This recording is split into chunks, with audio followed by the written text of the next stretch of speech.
बापाଙ୍କ मृत्यु पर जड़े पुओ ता माँ को वृद्धाश्रम छाड़ी आसिले और तांको मझिरे मझिरे भेटिबाकू जीवाकू प्रतिश्रुति देले।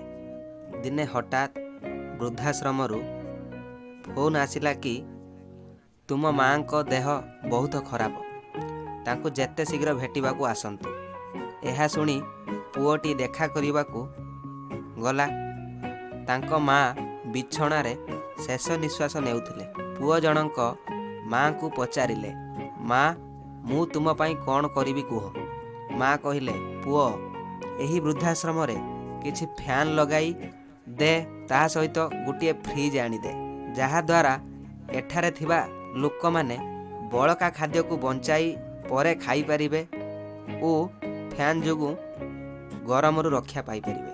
कारण मु मध्य केते राति गरम रे ओ भोकिला होई रहिछि। पुओ आश्चर्य होई पचारिला, माँ तुमर जीवनर आउ अल्प केते समय मात्र बाकी अछि, तुमे सेगुडाक आउ कौन करिवो।